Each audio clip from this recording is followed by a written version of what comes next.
program dedicated to an examination of areas in the human experience not easily nor neatly put in a box. Things seen at the edge of vision, awakening a part of the mind as yet not mapped, and yet things every bit as real as the air we breathe but don't see. This is Dreamland. It absolutely is. Good evening, everybody. Another Sunday evening, another Dreamland underway.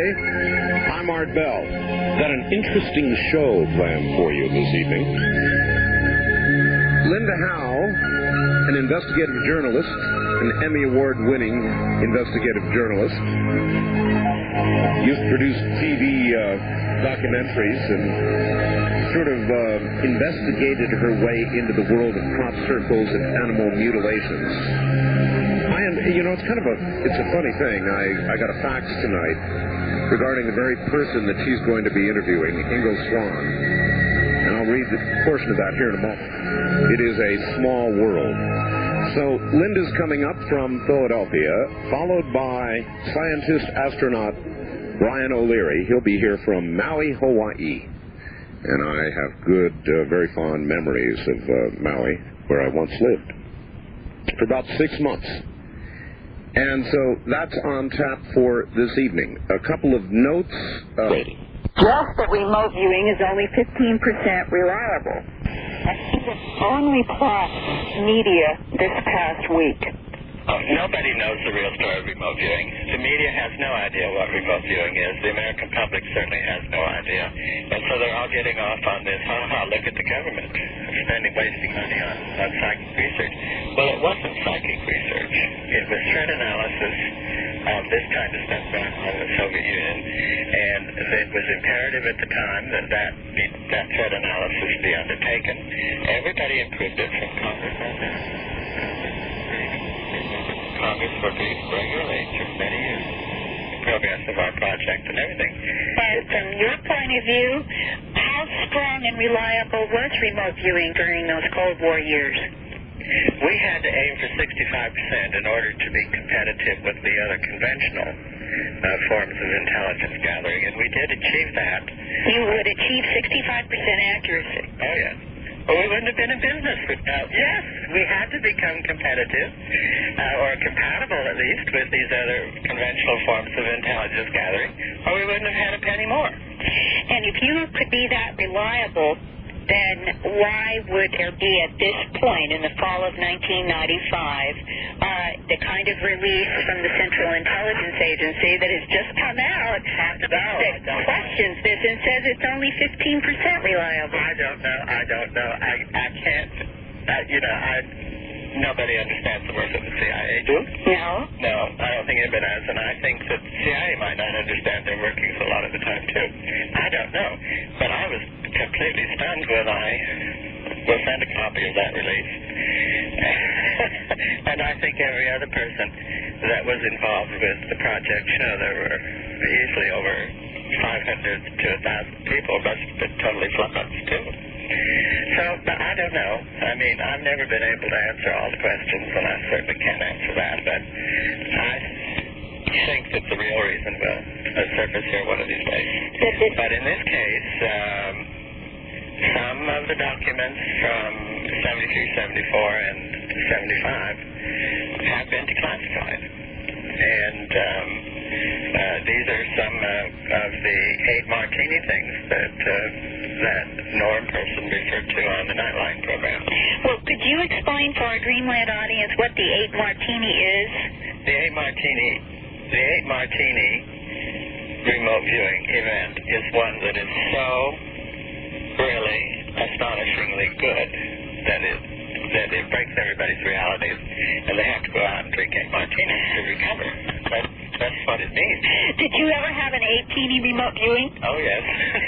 Can you give that again? Every time I've seen it happen with me or with other people, it's so amazing each time it happens. You never get used to it, Mm-hmm. and it just blows your mind. And the really good ones just blow you away.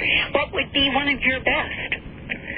Oh, one of the best ones was probably the one of those that happened in 1973. After I said to the project at SRI that we would offer remote viewing, as for testing by the sponsors, you know. So they shipped out a coordinate, and there was a big to-do about it. And it turned out to be, I thought that the coordinate was in the middle of the Atlantic Ocean. I said, there's only water here. And so Dr. Putoff, who was working with me, said, well, I mean, he said, well, there must be something around here. Look around and see what you can see. So sort of in the haze, I spied this sort of land sticking up, and I said, well, there's a seashore. We go over there and look at that. So it turned out that this was an island. And I said, well, I can call it an island, but that's not enough data to show that this is, you know, that's just an average guess that there would be an island here. So we decided that I should draw the contour of the island. And we didn't have paper big enough in this locked room we were in, so we had to put a lot of sheets together as I was tracing the shoreline of this island.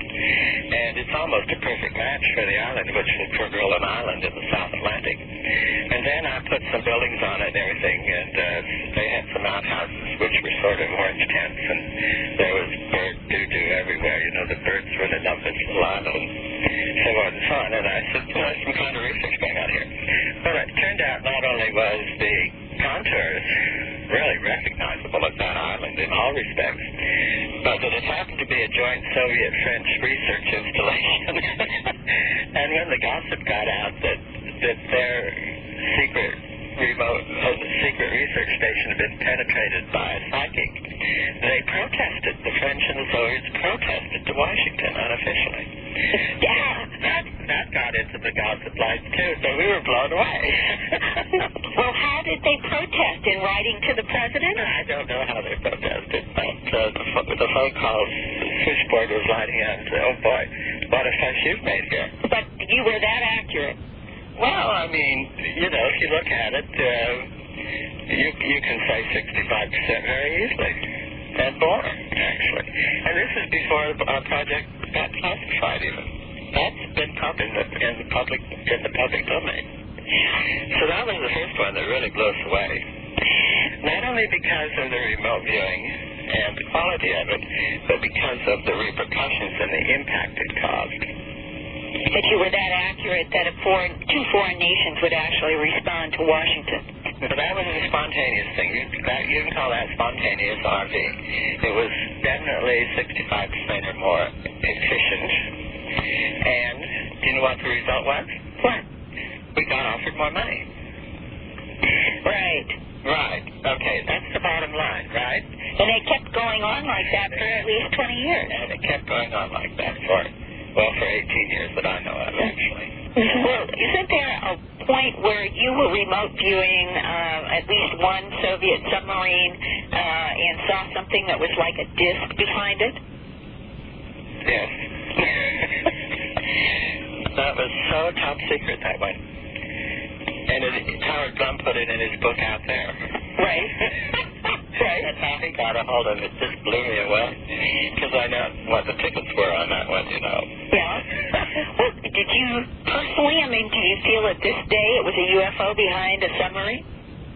Well, if you read Howard Blum's book, you'll see the whole thing. He got it all right, except that the table was round and not square. Mm-hmm. And there was all sorts of brass sitting there, and Putoff was on my left, and this 2 or 3-star general was on my right, and I was fussing away. They gave me the coordinate. I was fussing away. This is one of these big test things that went on, you know, with witnesses, and the room was filled. And so I was doing my remote viewing, you know, boogaloo. Right. And I finally came across something, and I stopped dead in my tracks, and I looked at that, and oh my God. So I whispered over in Hal's ear, and I said, Hal, I don't know what to do. I think this submarine shot down a UFO, or the UFO fired on it. What shall I do? And Putoff went as pale as an egg, you know. Oh my God. And he looked at me, and he said, whispered back, he said, oh, Christ, Ingo, it's your show. You do what you think you should do. So I just simply sketched out this picture of the UFO, and this bass sitting on my right hand. He grabbed that from me, and he said, what's that, Mr. Swann? And I said, sir, I think it's rather obvious. And he took that paper, and he stood up, and when he stood up, everybody else stood up except me and Putoff. And literally walked down the room. All of them. So put us on and went back to the hotel. I said, oh, gosh, we've blown the program. So we went out and got drunk on margaritas and things like that. Went back there, it's all right. So 2 days later, put us got a call. The call said, okay, how much money do you want? Wow. Did you ever see anything like that disc again in any of the other remote viewing sessions you did?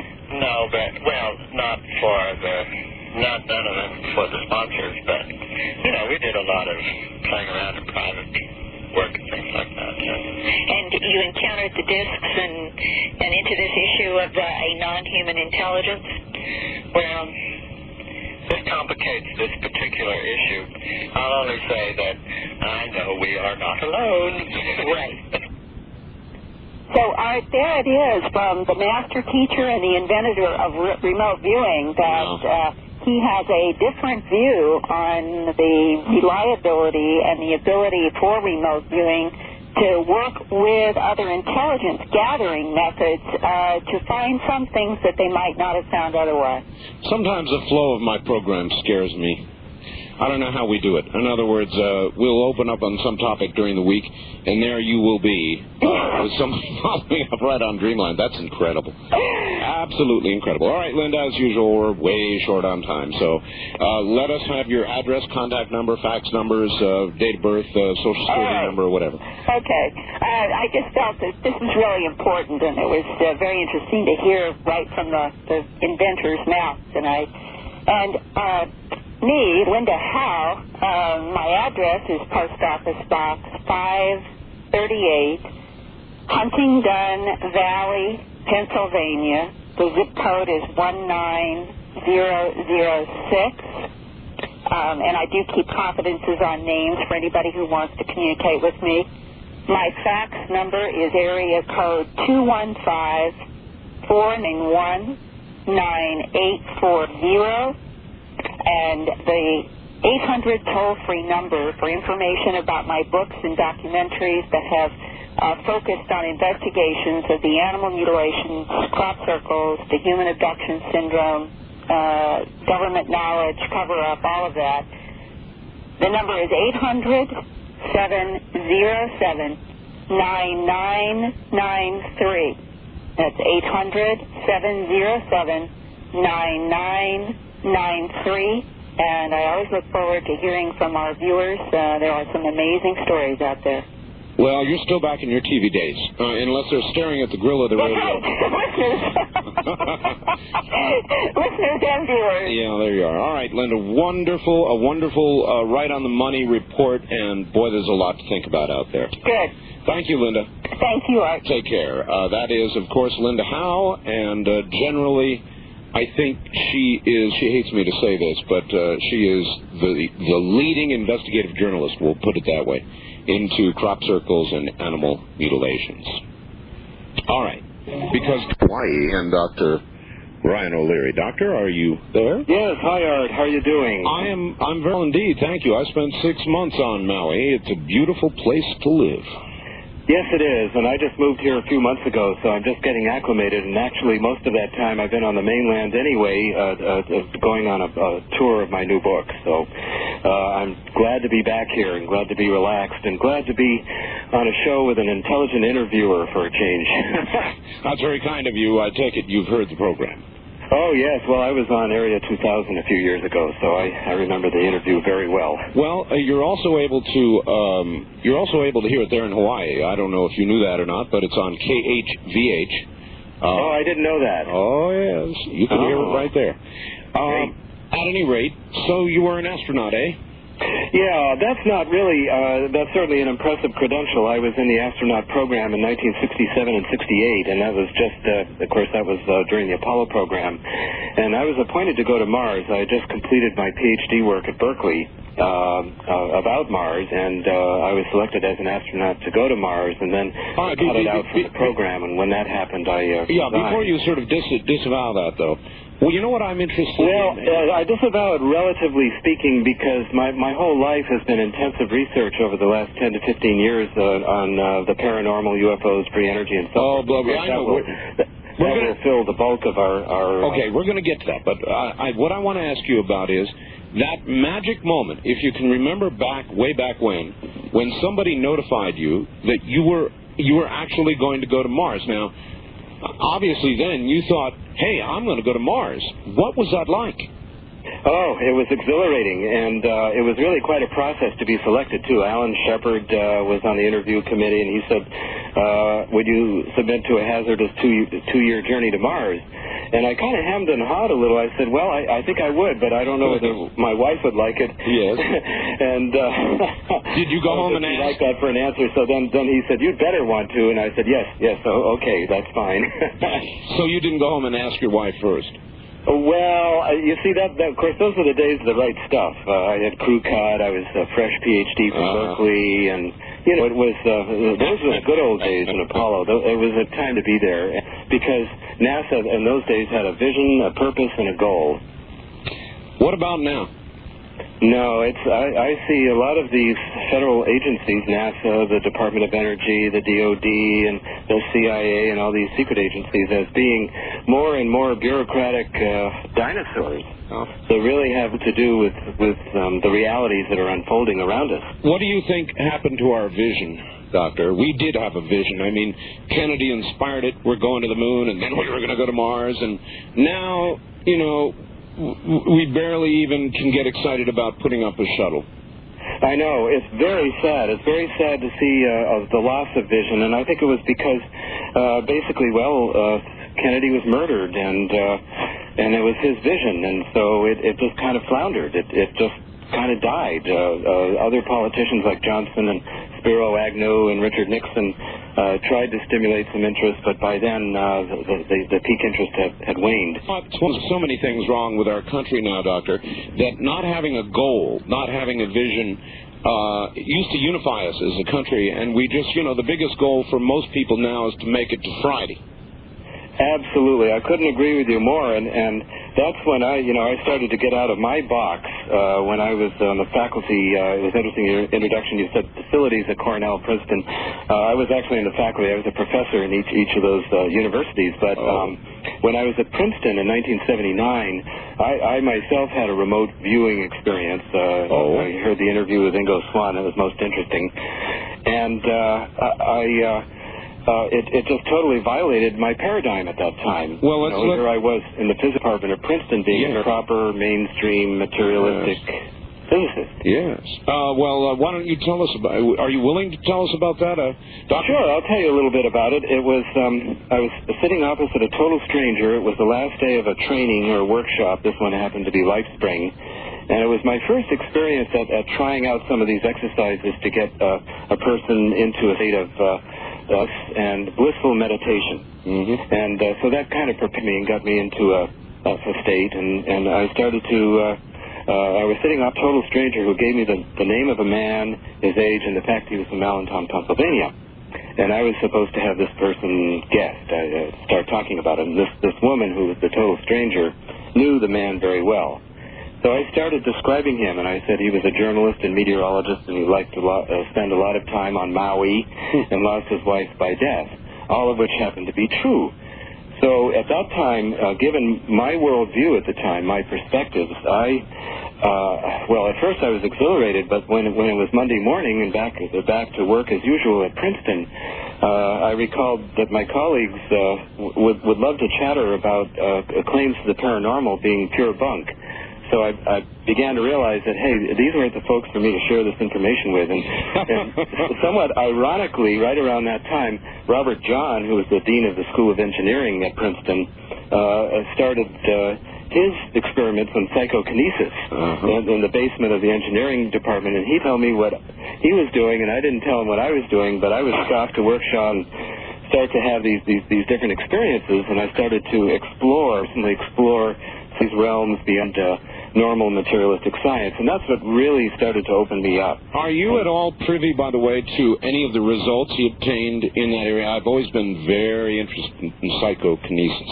Oh, yes, and in fact, that's another thing in your introduction I want to elaborate on a little bit is that I've done a trilogy of books, and I call it my New Science Trilogy, and the middle book is called The Second Coming of Science, and I devote a whole chapter to the landmark research of Robert John, and that's spelled J-A-H-N, Robert John, and Brenda Dunn and their colleagues at Princeton University.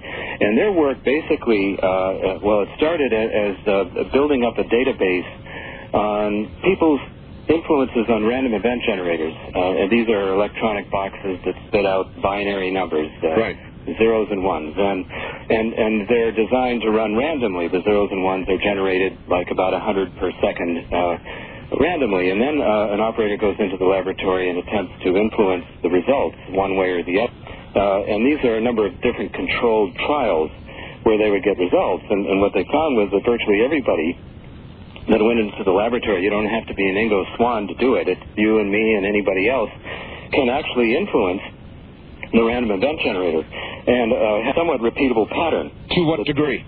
That's personalized, that is matched with the person's own identity. I understand. To what degree? What is the best they achieve? Do you know?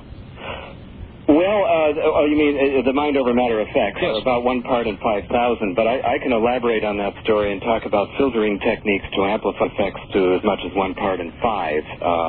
But at any rate, if you just take the data cumulatively, you find that in the trials where people attempt to influence the results, you do get results, and sometimes it's opposite of intention. Mm-hmm. But the point is it's non-random.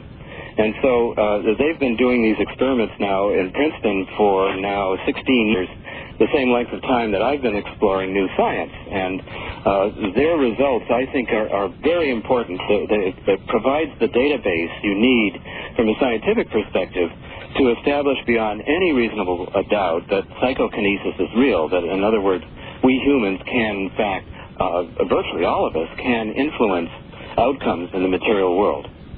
And that's a very exciting result. We can influence outcomes. Can we influence material objects? In other words, can we actually produce, has anybody documented, I know the Russians have worked heavily on it, physical movement of an object with the power of the mind? Oh, yes. There have been a lot of experiments on that, too. I myself haven't attended any of those, but probably the most dramatic demonstrations of that kind of thing that I've seen in my world travels. And by the way, my trilogy is based on my world travels photojournalistically. I've been around the world many times, and Thomas Green Morton in Brazil, I visited him. He's written up in The Second Coming of Science, and he was able to, like, bend spoons at a distance.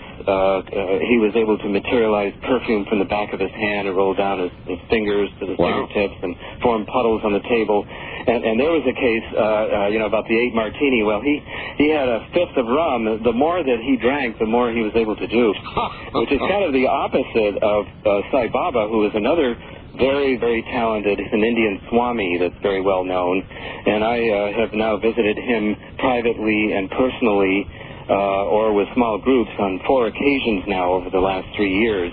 And I've seen him manifest many, many things out of thin air. Doctor, that leads us down an interesting path. The influence of chemicals on with regard to attaining some sort of altered state. Now, you mentioned alcohol. What about the large group of drugs in the LSD family, that sort of hallucinogenic type thing? Well, I'm not too familiar with those experiments. I know folks like Terence McKenna and others have looked at that, but I know that in some instances it can elevate one's psychic abilities. And by psychic abilities, I mean any number of things like psychokinesis, teleportation, remote viewing, and all of these other phenomena that involve the mind-matter interaction. Fascinating. That's a brave statement to make. A lot of people wouldn't make it. Now, would you say these things, and did you, when you were on the staff of these academic facilities? Because Well, obviously not. It's one of those situations, Art, it's just like the UFO phenomenon itself. The more you look at it, the more you realize there's something to it. And most scientists, the people that call themselves scientists, are so smug as to sit in their armchairs and deny evidence that's very obvious. Well, John, you have to go to some effort to to observe it, and in my case, to go all the way to India and see Sai Baba and be able to get in to see him personally, which was in itself a miracle. Well, you know, John Mack has spoken out at Harvard, and you know what happened to him for that. Oh, yes. Oh, gosh, I tell you, I mean, I really feel for John. He's a good friend and close colleague, and I was at Princeton before I started to come out of the closet in these matters, fortunately, so I didn't have to suffer the heat that John Mack has had to suffer. But the positive thing, of course, about staying is that he can have a great deal of influence on further directions of research, and his research is very valuable and important. All right. Now, I'm going to get into a very sensitive area with regard to remote viewing. I had Major Dames on the other night and interviewed him. I'm sure you're familiar with the name. Oh, yes. SciTech. Yeah, that's SciTech. That's correct. And then I had another doctor on following him. Both of them said the same thing. Major Dames, only a very quick reference to it. But there's been some experimentation with remote viewing, and those in it say they have contact with non-human intelligence. What do you know about that? I don't know about the SciTech work, to be honest with you. I haven't researched that. No, not specifically. I just meant as a general rule. Have you also heard this? Well, I have kind of tangentially, but again, I'm not a real expert in remote viewing. I had my own remote viewing experience, which then triggered this whole new paradigm of science for me and made me just totally change my life. And that was my purpose of pointing that out. But I would check that out with Ingo Swann or some of the real experts in that area. Mm-hmm. Well, he clearly said we are not alone. That's great. I think that's another thread, at least, of evidence. You can't, of course, give 100% certainty. It's interesting because a lot of people think that the claims I make are far out, but not really, because I'm a very, very cautious scientist, basically, and I seek the scientific method wherever possible to attack questions. Well, how do you attack, as a matter of fact, we've got to take a break, but when we come back, I will ask you how you attack the UFO field scientifically. I would like to know that, because that's what we try to do here. Maybe that'll give us some leads. We'll be back to you, Dr. O'Leary, in just one moment. Why put up with those hard water spots on your glassware, windows, and cars? Why do you keep putting up with the crusty lime buildup in your sinks, faucets, shower walls? You know how annoying it is, so why wait? Call today and order GMX Magnetic Water Conditioning. Join me and my wife and thousands of other homeowners who are using this no-salt, no-chemical, no-maintenance way of controlling our hard water problem. Just measure the size of your main water line, get out your credit card, call in today, and you can have GMX protecting your home within 3 days.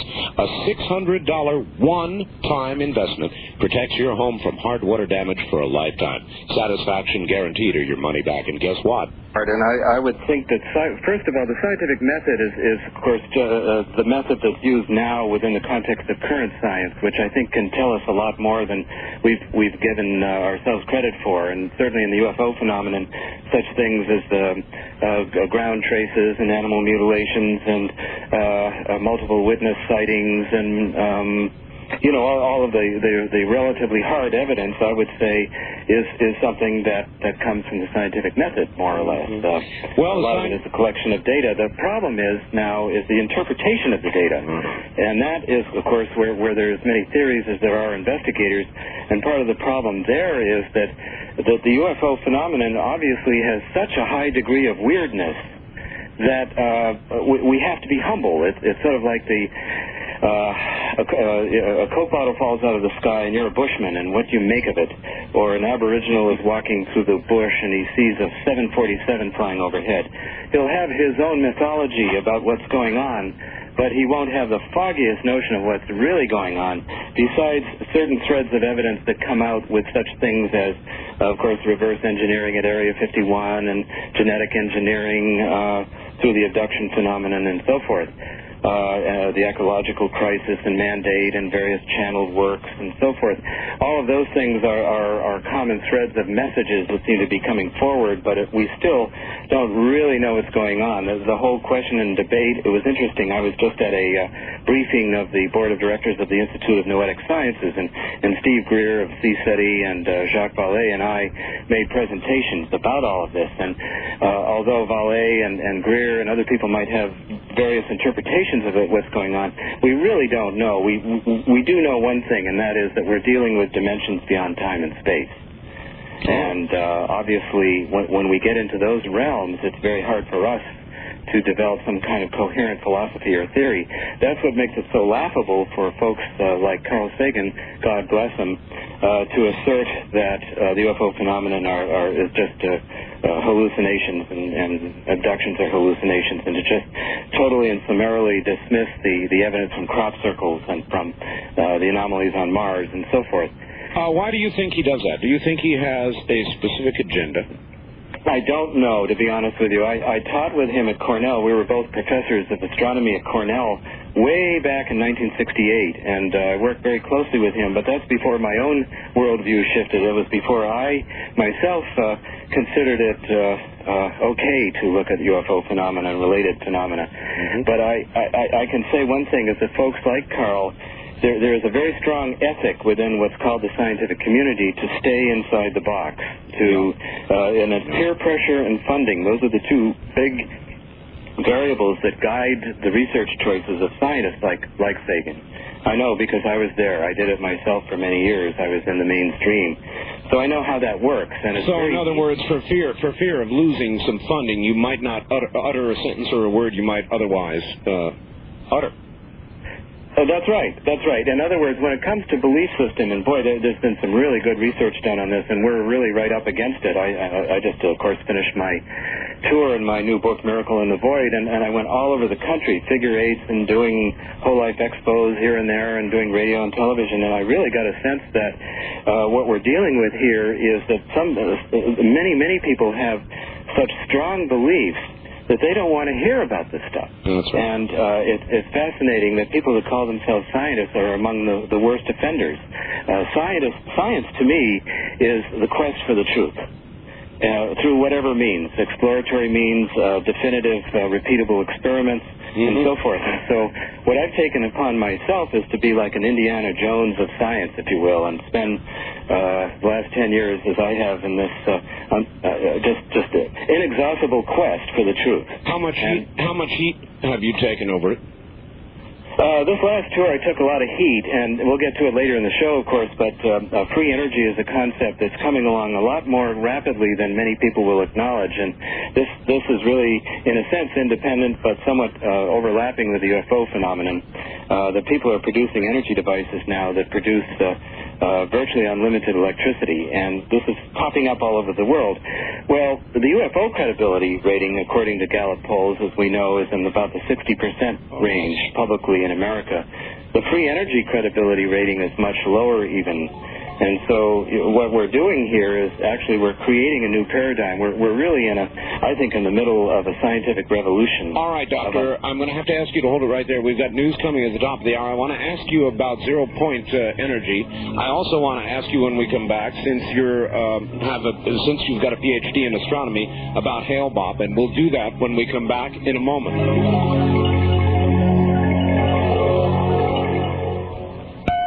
Now. And Dr. Brian O'Leary. Doctor, can you tell us anything at all about this comet, this Hale-Bopp? Well, no, Art. I wish I could. It sounds like some of our questions are mismatched, but that's okay. But I can make some recommendations of people for you to interview about that. You see, what happens to me is that if I focus on an area like free energy or zero-point energy or the UFO question or the face on Mars, I really focus on it for quite a while, and then I'm not as aware of all the breaking stories. All right, well, that one's breaking. There's a big one out there beyond the orbit of Jupiter, and it's going to miss us by quite a bit, 1 to 1.5 AU, somewhere in there, but it's a big one. I thought I would ask. Let us then go back to what you do talk about. I've got a fax here from Phoenix, Arizona. Please ask Dr. O'Leary what he thinks of Hoagland's Mars mission work. The face on Mars. the monuments of Mars? Okay, that I can address quite well because that's an area that I've been quite involved, heavily involved in the research. And by the way, I want to let your listeners know that Dick Hoagland is one of several researchers who have looked at this in great detail and have published papers in the peer-reviewed literature. Yes. And there's also, of course, the McDaniel report. So what I want to do is kind of just fill you all in on the status of research and so forth, is that a number of years ago, Hoagland and others noticed that this very strange object that was photographed by the Viking orbiter in 1976 on the surface of Mars, this is an unmanned reconnaissance probe that was sent up then, it took a picture of an object that looked like a large mesa that resembled a human face staring straight up into space. It's about a mile across and quite large and looks very sphinx-like, almost with a headdress. And when the scientists first looked at that, and I know these people very well because I was involved in the Mariner missions myself as a scientist at JPL and so forth, that these people, because the possibility that it might actually be an artifact just was so totally alien to the world view of the scientists that were present, after a little nervous, self-conscious laughter, that looks like a face, they pronounced the object being nothing but a pile of rocks that just resembles a human face, just like sometimes you look up in the mountains around Dreamland there and see faces in rocks. But as the sun changed its angle, Vince DiPietro, a researcher for Goddard Space Flight Center, and Greg Molinar noticed that there was a second picture in another orbit that showed the face at a different sun angle, and it was still very face-like. Yes. And so Dr. Mark Carlotto and I and others, using state-of-the-art image processing equipment, published in the peer-reviewed literature, places like Applied Optics and Journal of the British Interplanetary Society, some very provocative papers that suggest that these features, especially the face, could be artificial. And there are a number of reasons for that. One is that the three-dimensional structure of the face is very face-like. And so this caused a very interesting controversy. Some of us banded together and wanted to influence NASA's decision-making in the Mars Observer mission, which was launched 3 years ago, which would have provided much higher resolution pictures of the face, to have them target the face as a high priority. Right. And that simply didn't happen. And well, as a matter of fact, my understanding is, Doctor, that they fought it tooth and nail. In other words, they did not. They specifically said they would not go back and look at it again, and that seemed odd because they didn't have any other things that looked like faces on Mars. Yeah, there was a political process where they were in denial for a while, and then were provoked into saying, "Well, okay, we'll look at it," but then. You see, one of the ironies of this is, of course, when Mars Observer, two days out of orbit from Mars a couple of years ago, when it was coming into Mars, totally lost the signal. So we got nothing. Correct. And, of course, there have been allegations that perhaps NASA actually did get pictures but was covering them up, and other allegations that, well, maybe there's some alien activity around Mars because Phobos 2 of the Soviet Union also failed when it got to Mars. So there are a number of speculations, but that's the realm of speculation. The realm of solid research suggests very strongly that these objects are artificial constructions, and if they are, obviously this is an extremely important element in the whole search for extraterrestrial intelligence. And the fact that NASA has been stonewalling this through the years was very eloquently stated in a report by Professor Emeritus Philosophy Stanley McDaniel at Sonoma State University, and he wrote what's called the McDaniel Report. And he looked at what scientists call philosophers call the epistemology, fancy word that basically means how do we know what we know, behind investigations into these features. And he became very surprised to find that the responsible outside investigations that some of us had carried out through the years were in the peer-reviewed literature were certainly far more solidly based scientifically than the allegations against and the ridicule, the obfuscation, the propaganda issued by NASA and by Carl Sagan on these things. Carl wrote an article in Parade magazine. He seems to like to do that.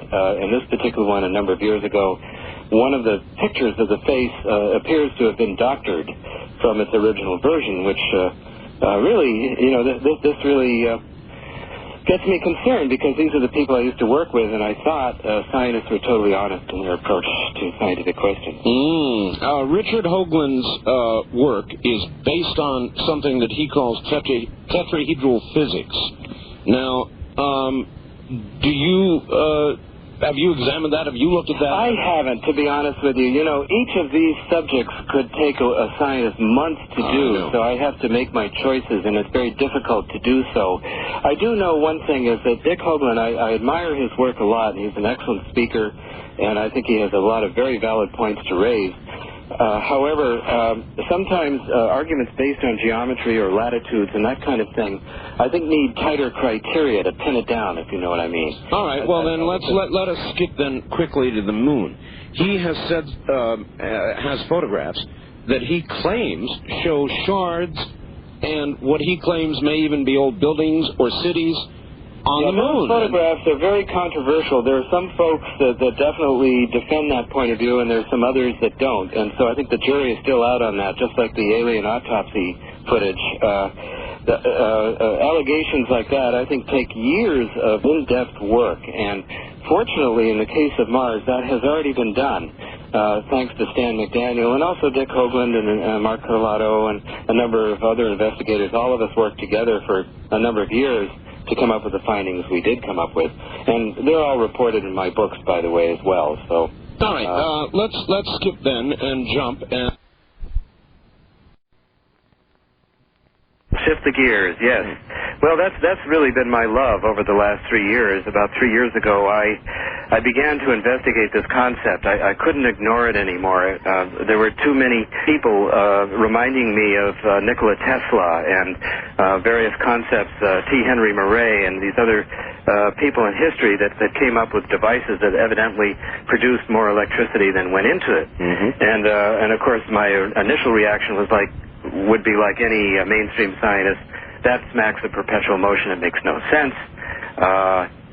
That's bunk. And so I said, well, okay, I'm just going to spend some time at this. And so I first visited with Thomas Bearden, very talented researcher on these questions, and I began to find that 19th century physics going into the 20th century went in a kind of a strange direction because a lot of physicists had forgotten what was called a scalar term, or a term in Maxwell's equations of electromagnetics, to kind of bring this down to earth. Basically, I think what's going on here, and this is according to the most recent theories of Harold Puthoff, Bernie Haish, and other people who have published some of these ideas in the peer-reviewed mainstream physics literature. So here we're talking about mainstream physics theories, not conjecture or even metaphysics. And what Puthoff and others have come up with, and what I've already come up with myself, virtually independently of that, as well as physicist and Apollo 14 astronaut Ed Mitchell and a number of other people. A number of us have been working on this question for a number of years, and we're all coming together speaking the same language, and it's really good news. And basically what it is, Art, is that the vacuum of space and all of time and space is flooded with an all-pervasive electromagnetic field called the zero-point field. And it's called the zero-point field because at absolute zero temperatures, when you think that all molecular motion and therefore all energy ceases to exist, right. The energy does in fact exist, but it is homogeneous and isotropic. It means it's the same everywhere and the same in all directions. And what that basically means is that it's virtually undetectable and untappable unless you start to do something like accelerate a charge, an electromagnetic charge within that time-space matrix. So to make a long story reasonably short, people have been coming up with devices ever since the time of Faraday in the 19th century that have magnets that are located on wheels that are spun up at a certain threshold RPM, and lo and behold, because of the acceleration in a circular motion of the magnets, they interact with the zero-point field and create anomalous amounts of electricity. And these things have been observed in the laboratory for a number of years.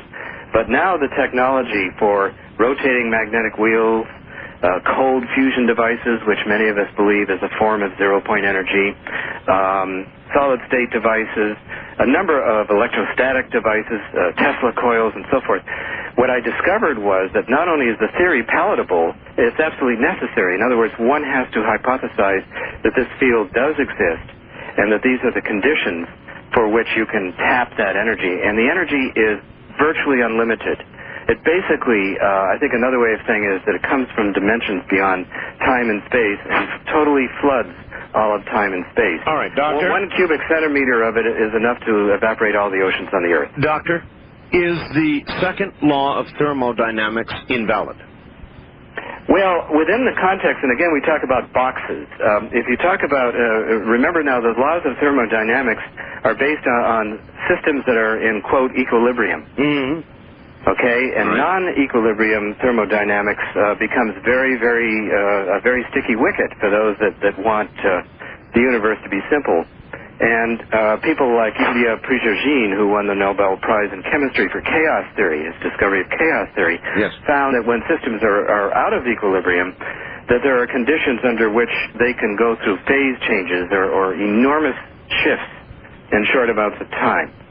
And some of these ideas that Prigogine has come up with, John Archibald Wheeler, a Nobel laureate physicist who also hypothesized the zero-point energy field, because a lot of the concepts of quantum theory must depend on the existence of the field. There's now an emerging consensus among those mainstream physicists who've chosen to look at the question that this field does in fact exist, and is therefore the underlying principle for a number of things like anti-gravity propulsion, non-linear, non-Newtonian motions that you see in the UFO phenomenon, and it just explains a whole host of different phenomena. But the good news about all of this is that it can also solve our energy crisis and stop the greenhouse effect. All right, stop there for just a moment. We'll be right back to you. My guest is Dr. Brian O'Leary. We're talking energy. We'll be right MX. Back to Maui, Hawaii, and Dr. O'Leary. Doctor, you're saying that some of that was pretty technical stuff, and yes, I have to confess, yeah. All right, so what you're basically telling everybody is there is a way here on Earth or in space to draw on a source of energy that is literally everywhere. And have you seen such a mission, such a device, demonstrated to actually produce more energy out than it takes in? Yes, and by that I mean it's like the second law of thermodynamics, which is a box that circumscribes in other words, the assumption is the system is in equilibrium. Well, likewise, these objects actually are objects that tend to interact with the zero-point field and extract a very tiny fraction of that energy. And so in a way, in the larger sense, using a bigger box, and of course Dreamland is about getting out of the box. That's right. In the bigger box concept, then it's possible, because this is simply a previously unacknowledged source of energy that's been lying in potential. It's like a big reservoir waiting to be tapped. But we just have to know how to do it. Well, I have seen a number of machines worldwide, and this has really astounded me, Art. I think, and now when I got into my third of my trilogy, this was 3 years ago, and I got into this subject, I thought I was going to have an easy time of it and just go around and take pictures of inventors around the world and do a photojournalistic report, which is what my new book is all about. But what happened to me was that I saw so many of these demonstrations. I saw one in India, Paramahansa Tiwari, for example. He has an N machine. This was originally invented by the MIT, former MIT man who's now in New Zealand, Bruce De Palma. Well, at any rate, Tiwari is the chief project engineer of the largest nuclear power plant construction project in India, and is a very high-up government official there, is a PhD physicist, and has won all sorts of prizes. He's a brilliant man, and the Indian government allows him in his off time, and he's going to have more off time in another year when he retires from the project, to develop free energy. And so he's developed his own N machine, actually a couple of them, and very dramatically demonstrated to me the concept by basically he accelerated a wheel with magnets on it to a certain threshold revolutions per minute, and at that point enough excess energy was coming off so that you could unplug the motor, and then it runs as a generator, indefinitely generating electricity. Now the only hitch is in this particular machine, he has to turn it off after a while because it overheats. You see, we're not at the commercial prototype stage in some of these technologies, although that's beginning to happen rapidly too. And there are all sorts of professional organizations starting on this whole thing. This technology is much further along than you would ever imagine. Japan is the most likely place for it to be developed. We already are seeing investments by a number of Japanese corporations in this technology. And there's another person whom I visited, Shuji Inamata, who is a PhD chemist who works at the electrotechnical laboratories at the Tsukuba Space Facility in Japan. All right, Doctor, we're going to have to hold it there for a moment. We're at the bottom of the hour. Just hold on. Anyway, Doctor, listen, you've got a bunch of books, and you've got a brand new book, I know, Miracle in the Void. It's beautiful. It's right in front of me. Why don't you tell people what they can get, how they can get it, what it costs, all that kind of stuff, telephone numbers, whatever you like. Plug away. Oh, that's great. I appreciate that, Art. Miracle in the Void, the subtitle is Free Energy, UFOs, and Other Scientific Revelations, and it's a number of things. It's about the coming energy revolution, free energy and what it means to our planet. It's about existing devices currently and secretly being developed worldwide, and this is based on my... Well, it's also, in a way, it's like your book a little bit. It's both a personal odyssey and a journalistic look at the state of the art, based on my journey all over the world and visiting dozens of free energy inventors and theoreticians and other people. But it's also a concise examination in the relationship between free energy and the UFO question. Well, it sure as hell isn't establishment stuff. So this... No, it isn't. In fact, I find myself, if anything, and this is very sad, but very often ridiculed, for what I consider very detailed photojournalistic work. Mm-hmm. But then again, we're talking, there's a great Bertrand Russell quote, I love this one, is that the resistance to a new idea is proportional to the square of its importance. And so, for example, let's take the question of energy, and then we'll get back to the books in a moment. Yes, fine. But in the question of energy, we're talking about a $2 trillion highly polluting energy infrastructure, mostly due to the burning of oil worldwide. We know we only have 40 years of oil left. That's right. 20 years ago, I was a presidential candidate, Morris Udall's energy advisor and speechwriter for his presidential candidacy, and I also orchestrated hearings for the Interior Committee and subcommittee on energy and the environment, and this was 20 years ago in 1975, and during that time we had an energy crisis. We had a perception that we had to develop alternative energy sources, and at that time I was unaware of the zero-point energy or free energy, and it was only over the last 3 years that I did my in-depth research, which resulted in Miracle in the Void. So that book is just out, and it's doing very well, by the way. It's been praised by people like Whitley Strieber and Tom Bearden, Bruce De Palma, and a number of other very well, Dennis Weaver, the actor. And oh, here, let me put in a plug. It says, Whitley said, and I had him on here a couple of weeks ago, Whitley said, "I love this brilliantly conceived, wise, and wonderful book." That's quite a wonderful quote from Whitley. Yeah, I really appreciate that, and he's a colleague along with many of the other people you interview, and certainly Whitley, I agree with Whitley that we're dealing now with recovering lost memories of our essence. And that's part of what the UFO phenomenon is about, which makes it so important. The phenomenon of contact and the fact that it's happening in ways we may not have preconceived or formulated. And so I address that question in this book, as well as the question of the paradigm shift that will inevitably happen when we present free energy to our culture. And the Japanese are already doing that, and that's the point. And no matter what happens, all the haranguing and suppression that we've had here in America and the expatriation of inventors to other countries is shocking. And so my book talks about that. It talks about the suppression syndrome. It talks about the state of the art. And it talks about my own personal grieving process in a way, because there are a lot of folks out there like Lone Eagle, God bless them, but people let their fundamentalist beliefs sometimes run up against the stop here, and obviously the government itself and Fagan and so forth. We can't put energy on that. We have to look at these technologies as they emerge, and they're obviously going to change the world so profoundly, and that's what really I got into as a personal experience, and I found I found that culturally, virtually everybody is suffering from a severe case of denial, and that their belief systems being violated is something that most people or many people find untenable. And what very often happens, and this was my experience in my book tour around the country, is that when people get out of their denial, and there's a wonderful bumper sticker that says, "The truth will set you free, but at first it will piss you off." And what happens, and then I got into Elizabeth Kubler-Ross's research on death and dying, that normal people need to grieve the old, and the grieving process involves a bunch of irrational emotions that people go through in order to finally accept the new. All right, and I see this happening to me, I see it happening to all of us, that when our denial is through and we get into anger, then that's a normal progression in the grieving process. All right, Doctor. We all need to help one another through it. How do they get your book?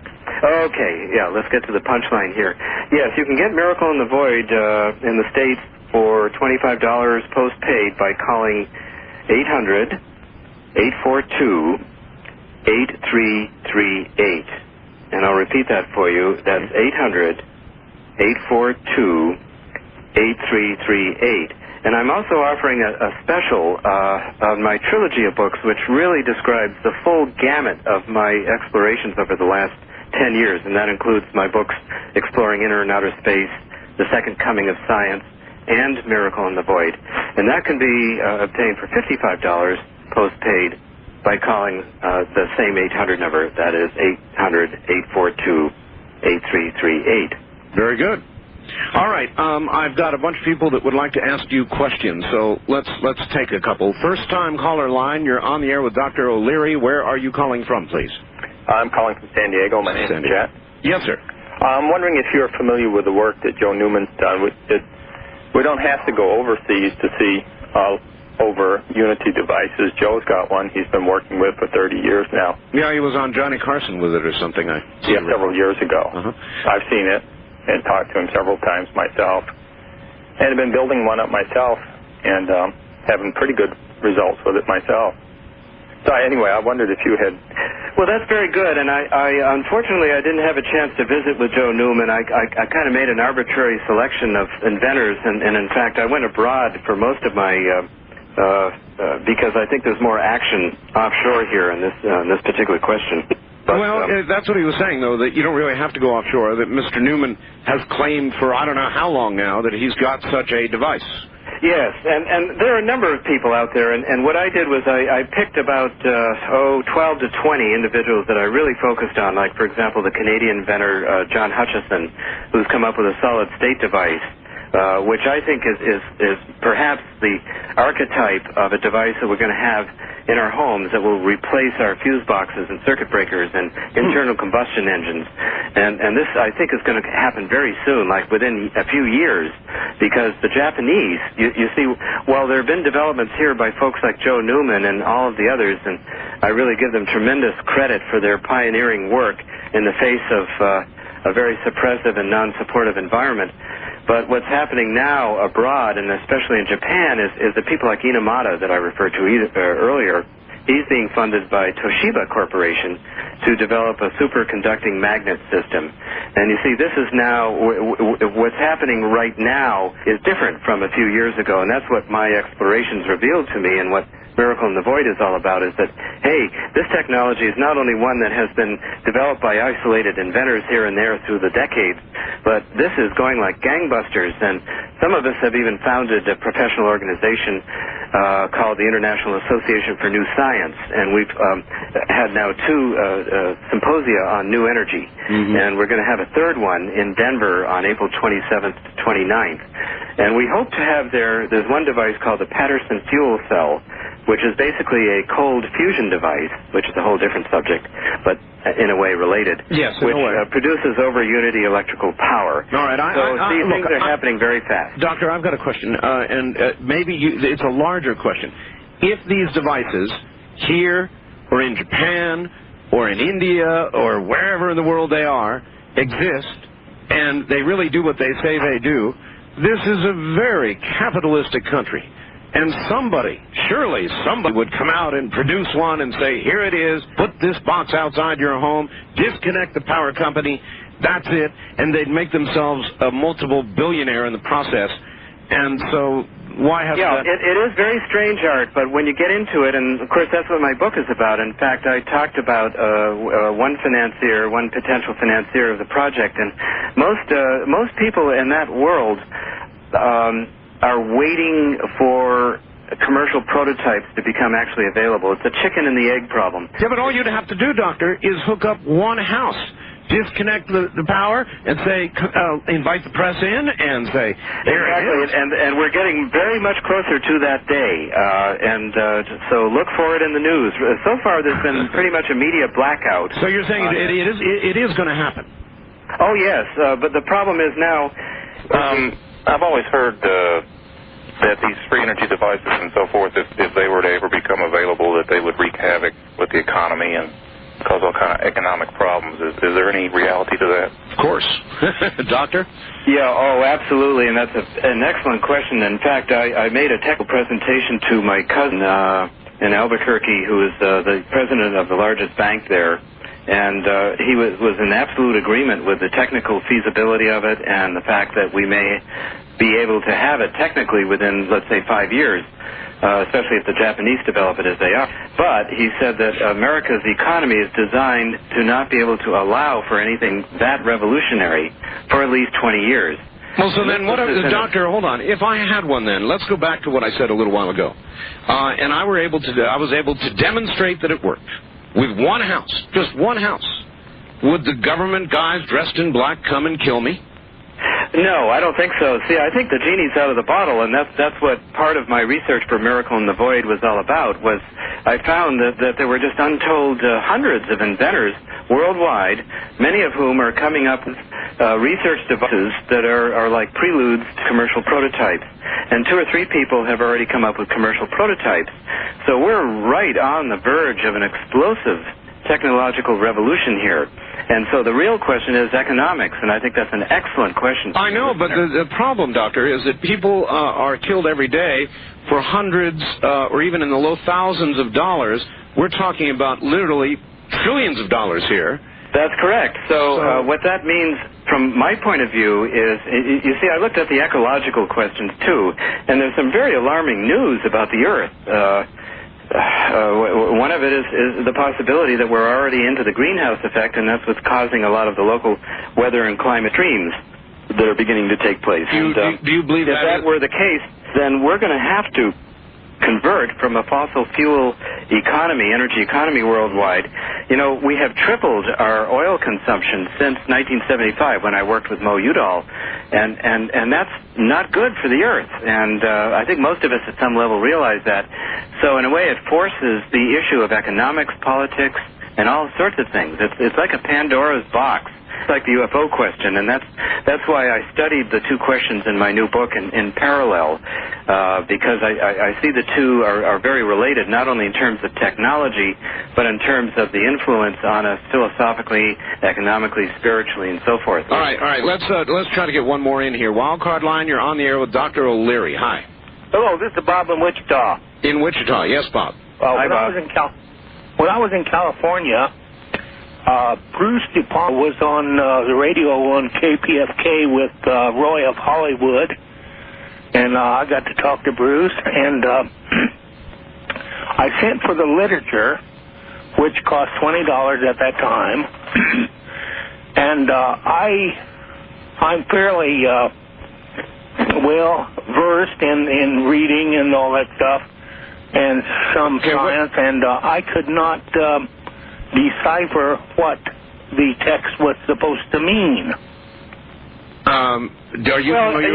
Part of that is, I guess, the problem of science and translating the concepts of science to the general public. I do everything I can, and I know you do too, Art, to interpret scientific information so it's understandable to the layperson. Well, all right, but Doctor, I asked you earlier to give us an explanation of how this works, and you did to some degree, but I didn't quite understand still how we get around the second law of thermodynamics. The way to get around it is, first of all, think of the system as a larger system, and that there's a concept here that's here than anything involved in the laws of thermodynamics. and then that makes it not a law, but a law under only certain circumstances. And that includes equilibrium, thermodynamic equilibrium, which is a condition which simply doesn't apply to the universe as a whole. Well, that makes it more like a regulation than a law. Yeah, it's a regulation under a limited set of circumstances. It's a limiting case of reality, just like Newton's laws are a limiting case of reality. And so, yeah, it applies over a range of circumstances here on the Earth, but it doesn't hold the whole universe in its grip. And a number of Nobel laureates have pointed that out since the explication of that second law. So it's no big deal. It's just that we haven't been aware of this energy source primarily because it behaves the same in all directions and the same at all points. So it's very similar to the problem of trying to weigh a beaker of water underneath the surface of the ocean. Oh, there's a good parallel. That's a very good parallel. Doctor, stand by. We're at the top of the hour. Relax. You've got about 7 minutes. My guest is Dr. Brian O'Leary from an area near Dreamland. This is Dreamland.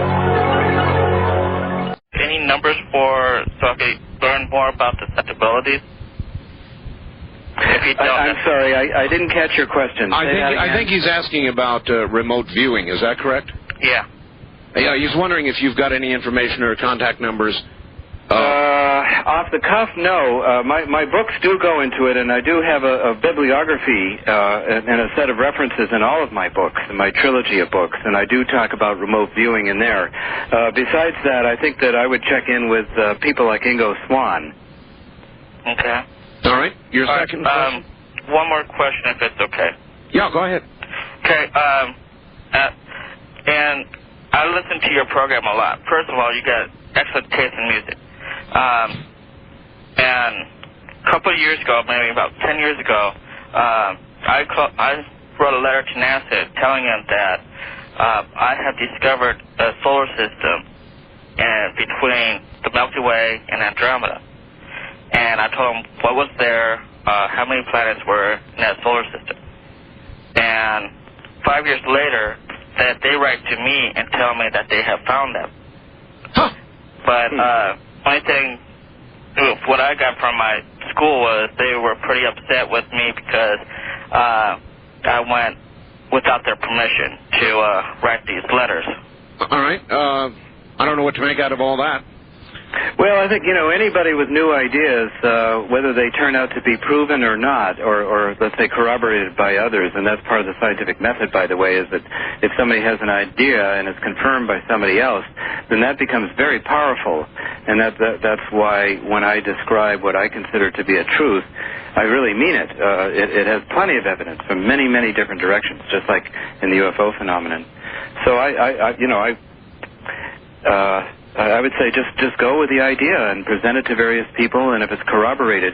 But any authority figure that tries to put you down, I wouldn't let that get in my way. I haven't so far. All right. East of the Rockies, you're on the air with Dr. O'Leary. Hello.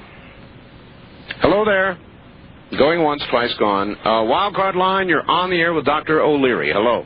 Hi, Art Bell. Great show. Thank you. Just one question for your guest or comment is that the industry would be really happy to have the free energy device because it would help reduce their costs quite significantly.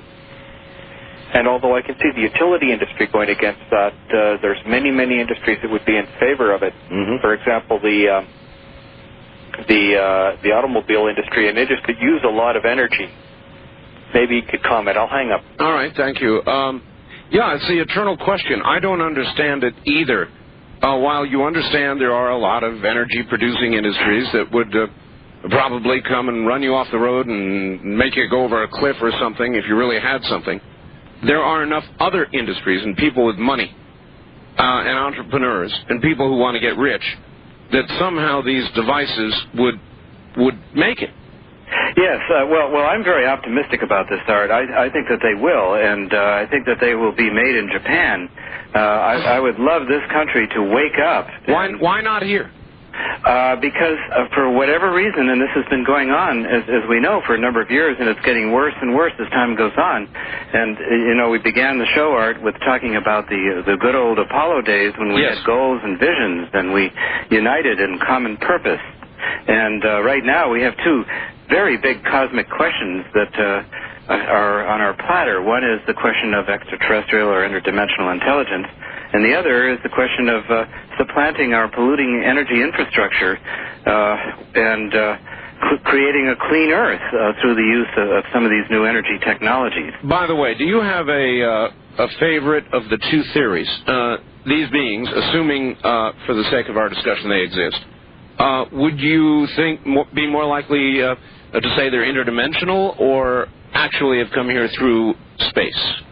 Well, I think it's both. I think it's both of the above. It seems like there's enough information that is so. And I think that also interdimensionality is a concept which is getting more and more popular among even mainstream physicists who are positing that is absolutely necessary to unify the known physical laws. But then put on top of that the phenomena of consciousness and psychokinesis and so forth.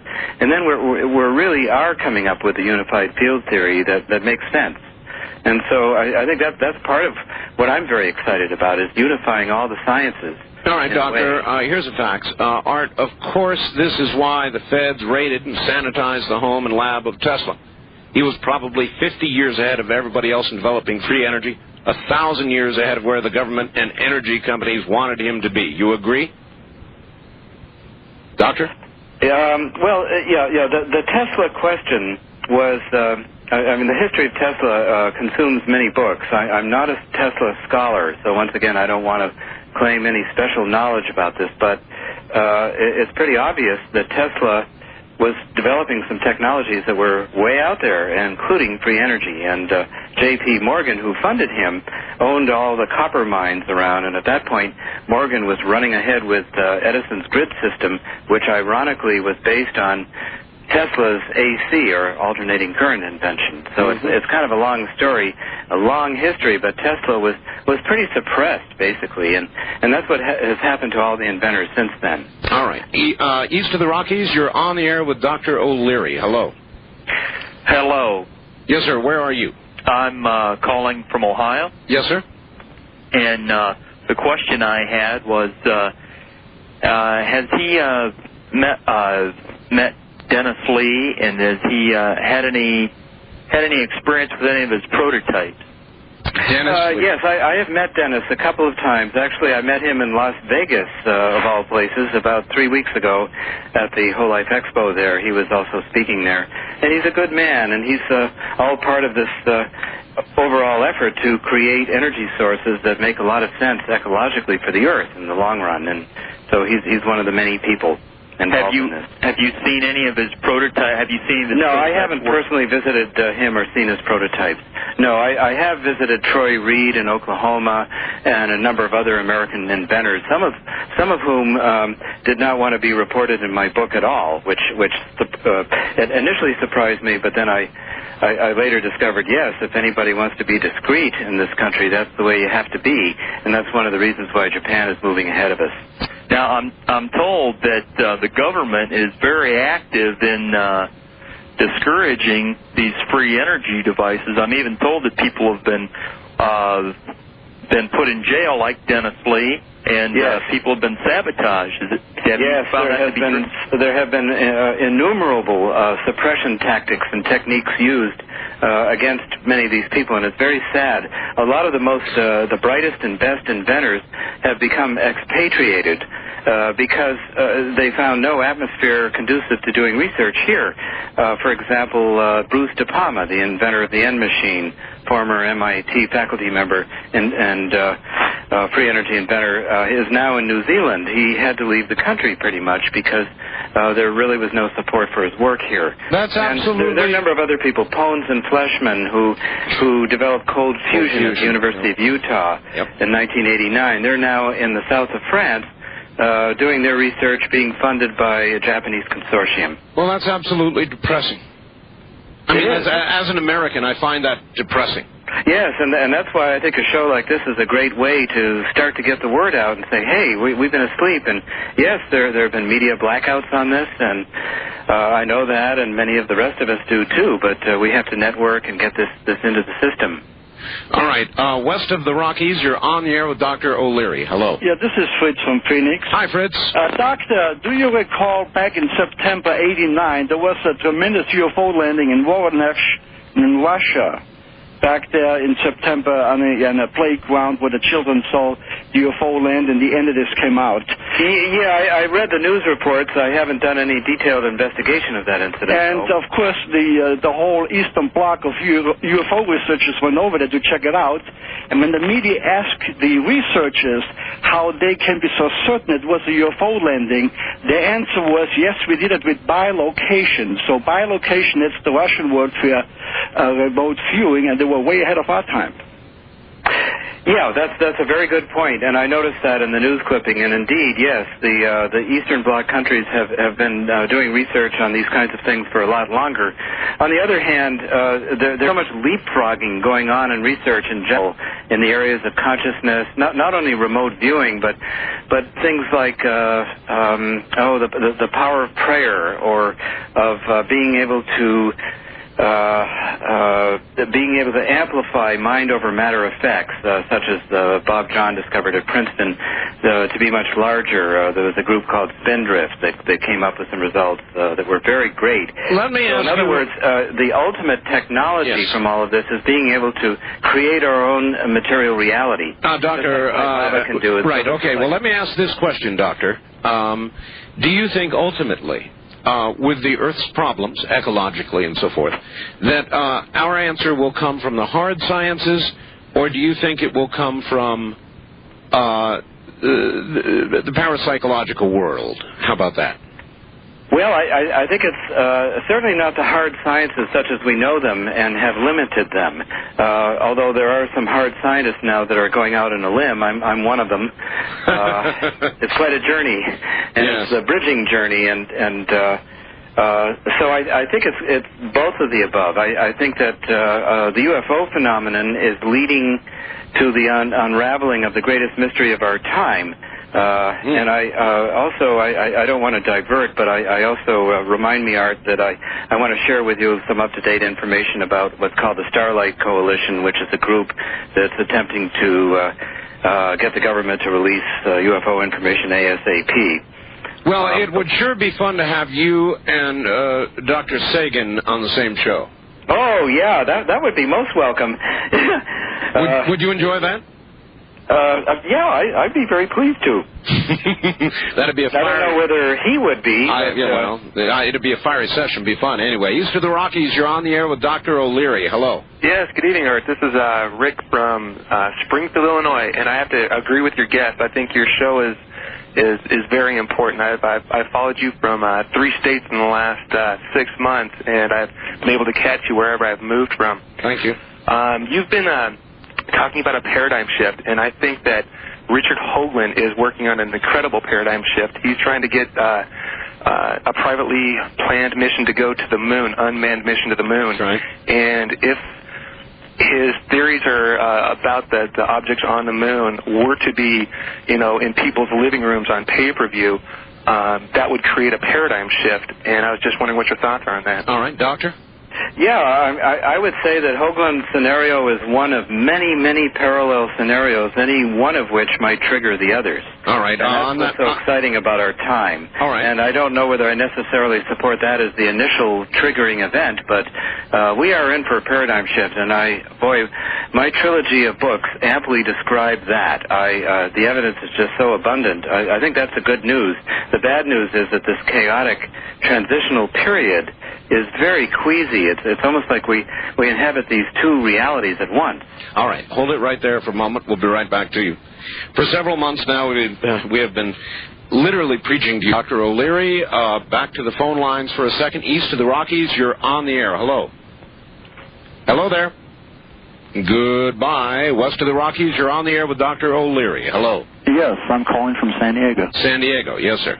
Yes, can you expand on the sayings of what Neil Armstrong spoke about a few years back about the universe? And can you tell us about the new comet? I would. Well, we already asked about the comet, but with regard to Neil Armstrong, Dr. O'Leary, he has made so many statements that seem sort of halfway out on a limb. There are things that we will discover that will boggle our mind, and he said these kinds of things at the White House from an astronaut who's been there. What do you make of Neil Armstrong? I don't know. I didn't know Neil too well in the program, to be honest with you, and Art, and I did know Buzz Aldrin, and Buzz, there's a question there. The only thing that I can say is that a number of us recently, and I want to give you some up-to-date news that's more than just the quote from Armstrong, which I think is very related to this, and I did want to talk about this, it's really important, is that a number of us have founded and formed what's called the Starlight Coalition, and also a congressional initiative, and the idea is to bring forward those credible witnesses, whether they be astronauts, former military or current military and intelligence people who have had UFO experiences or eyewitnessed events. And that what we would like to do is to urge the President, we have done already, to issue an executive order granting immunity against prosecution for violating secrecy oaths. Oh, boy. Is that ever a good idea? We're at the bottom of the hour, so hang tight. We'll come back and talk about exactly that. My guest is Dr. Brian O'Leary, astronaut scientist. He'll be back with us. You mentioned Buzz Aldrin. You got to speak to some astronauts. You were at least within the program. There must have been a time when you guys went out and had a few martinis, if not 8. And was there ever a time that one of them who had been there told you anything about seeing things that they would not otherwise talk about? Doctor? Are you there? Oh. The doctor seems not to be there. Well, it's an interesting point to have lost him, isn't it? Doctor, are you there? Well, as usual, it looks like we've lost the doctor, so we're going to have to try to get him back on the line. Be patient, everybody. This is a fairly normal occurrence. Every now and then, the phone company simply dumps us, and I don't know what causes that. I have no way of knowing what causes that, but we'll try to get him back. Usually it's when we're ready to talk about something very critical like this. Makes one a little suspicious.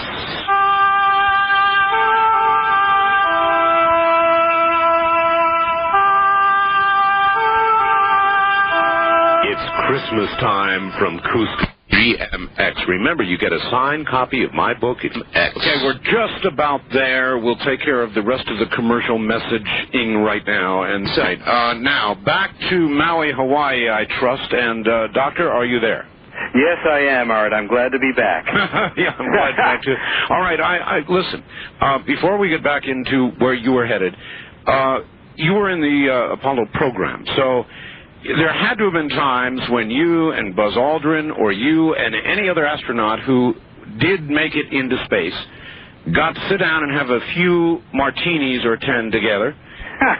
Did they ever? Well, that didn't happen to me. I wish it had, of course, and but in a way, maybe it's good because it means I'm being just totally honest that there really is nothing that I know that they told me, and I did. It's interesting because I mentioned just before the break that this group called the Starlight Coalition, which was convened by Lawrence Rockefeller and Stephen Greer, Apollo 14 astronaut Ed Mitchell, and a number of other people. And the committee asked me on their behalf to write the astronauts that I knew and to ask them just point blank, directly, in a friendly way, did you see anything? Yes. And so far I have 10 out of 10 very stern no answers.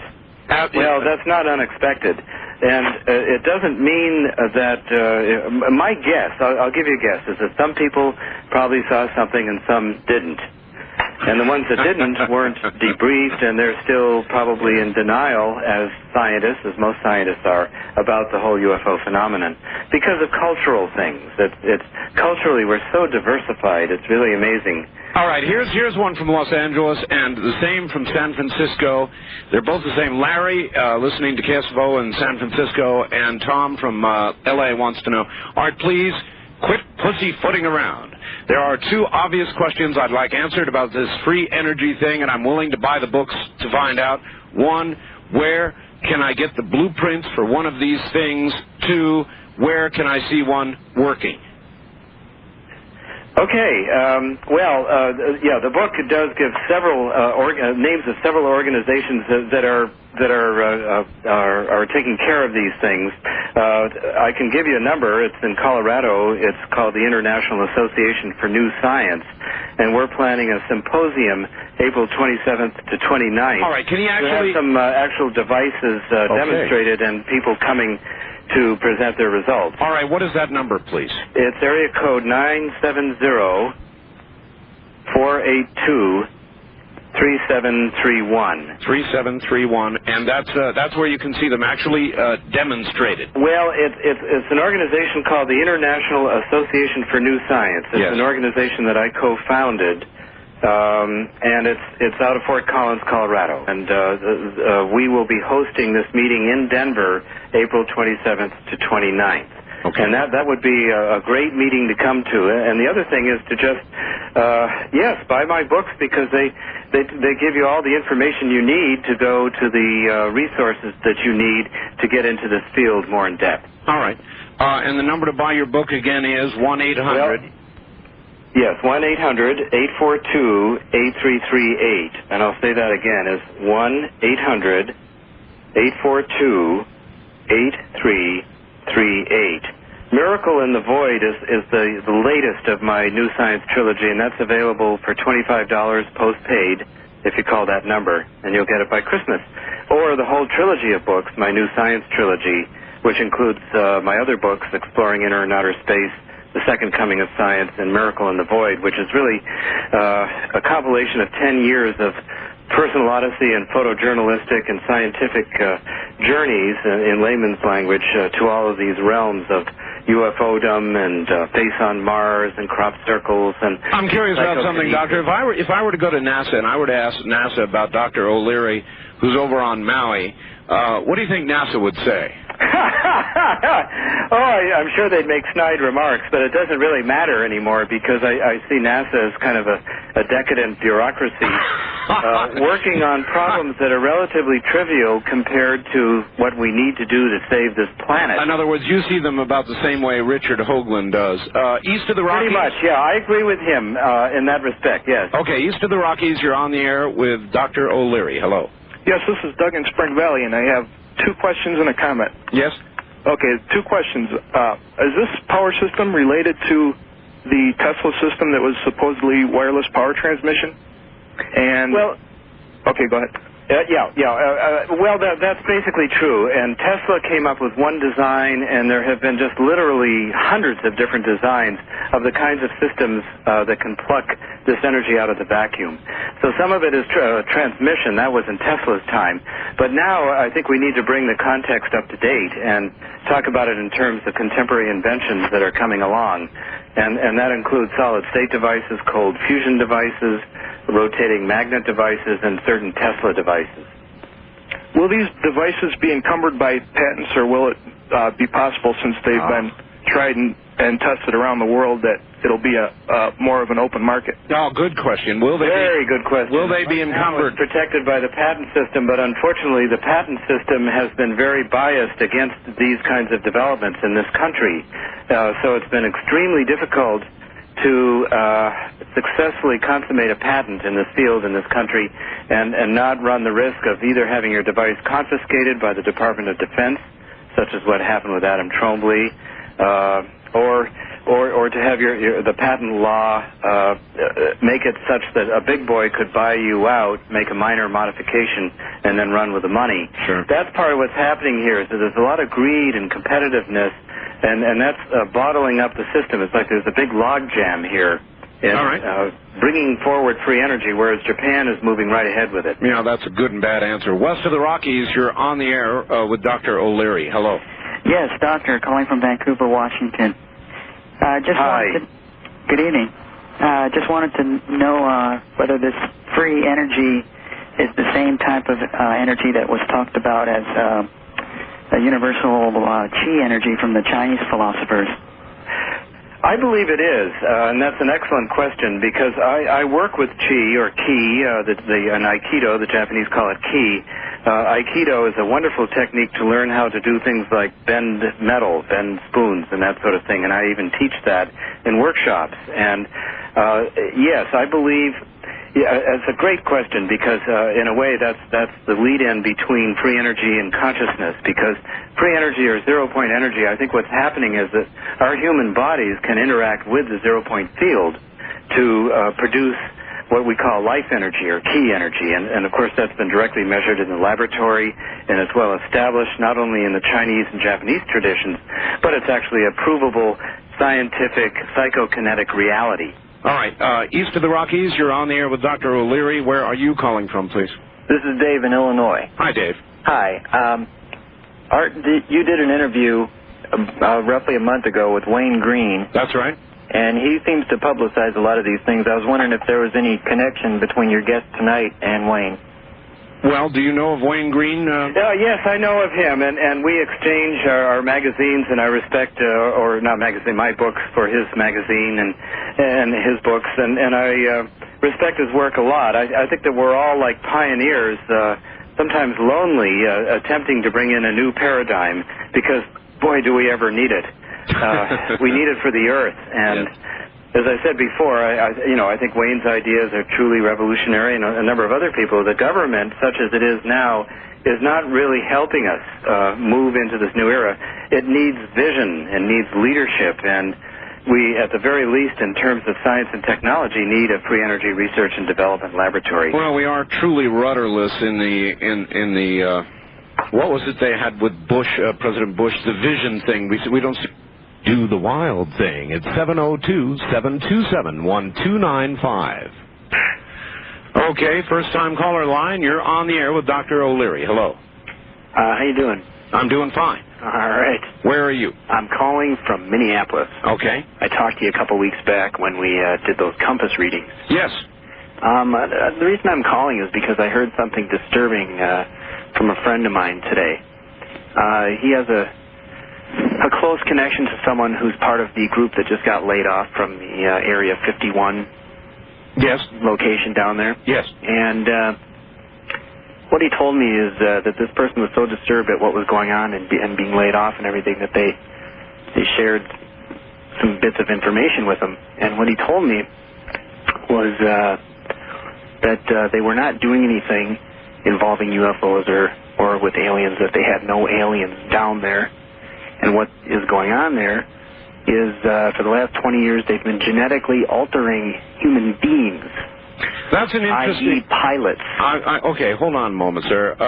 That is an interesting point, this whole business about genetics. I assume, Dr. O'Leary, that you have seen the purported alien autopsy. Yes, I have. And could that, rather than being a space creature, be a genetically altered creature, do you suppose? That's a possibility. I certainly wouldn't eliminate that by any means. We're really dealing with a very exotic phenomenon here, and obviously if you start to get into the data, the abduction data and so forth, you come up with a very strong common thread of genetic engineering that we as a species may have been genetically engineered. Now, this seems to violate our scientific, materialistic, and religious worldviews, but it seems to make sense, and it could be consistent with our spiritual and scientific tradition if we just hypothesize that we have a soul, and that soul is what's really important, and that we embody in these bodies, which are physically, just basically genetically engineered. Mm-hmm. West of the Rockies, you're on the air with Dr. O'Leary. Hello. Yes, I'd like to ask Dr. O'Leary if there's any connection with free energy and molecular nanotechnology. How are the two connected? All right. Where are you calling from? I'm calling from Joshua Tree. Joshua Tree. All right. In California, nanotechnology does that have application to the free energy? It might. I don't. I'm somewhat familiar with Eric Drexler's work, and I respect him as a colleague and a person that I had worked with in the past. Who has proposed nanotechnology. I think that that's just another way of saying that these are technologies based on very minuscule scales, and indeed free energy has to do with interactions with this zero-point field, which is really what the 19th century physicists call the ether, or that which precedes the manifestation of matter and energy. And there have been a lot of words used for this. Nanotechnology, I'm sure, would come into play with this, just like quantum theory. Quantum physics now, I think, is going to be useful in pointing out that, yes, not only is the zero-point field real, but that quantum theory itself and some of the paradoxes within it can be reconciled. And you ask an excellent question, and that's worth researching. All right. West of the Rockies, without much time, you're on the air with Dr. O'Leary. Where are you calling from, please? Yes, Bakersfield. Hi, Art. I just want to ask, did you get my tape in the mail? I did, yes. I sent it from Bakersfield. Yes, thank you very much. First-time caller line, you're on the air with Dr. O'Leary. Hello? Hello, where are you? Lexington. Lexington, Kentucky. Do you have a question? Do you have a question there, hon? I'm turning down my radio. Well, I was thinking about the nanotechnology thing. Yes. And I was thinking, well, when are they going to have that out and stuff? Doctor, the question is, when will nanotechnology start to become a physical reality? Do you have any thoughts on that? Well, again, I'm not an expert in this field, but my guess is that all of these technologies that are being discussed will fuse into a whole new science that will include nanotechnology, free energy, the interaction of consciousness with the environment so that we can create our own realities, and interdimensionality. These are all things that are knocking on our door. And so it's more than just one area. These are all areas that I think will come together to form a new science, just as we come into the new millennium. All right. Maybe time for one quick one. West of the Rockies, you're on the air with Dr. O'Leary in Maui. Hi. Love to talk to you. This has been the most awesome week, and Dr. O'Leary just topped it off. I cannot even believe it. This is Jack calling from Reading. Reading. All right, Jack. Well, thank you, Jack. No problem. All right, Jack, I guess that's it. Just a compliment. Very nice. Doctor, we are way out of time. I'm going to give the number to get your book, your latest book, of course, Miracle in the Void, and your other materials, 1-800. Thank you, and good night, Doctor. That's Dr. Brian O'Leary, astronaut scientist with a very long academic set of credentials, and all I can say to Lone Eagle is, you should be ashamed of yourself, Lone Eagle, after hearing all of this. I did not hear a lot of establishment there, and I just don't know how Lone Eagle did. That refers to an earlier fax. My book, The Art of Talk, is available.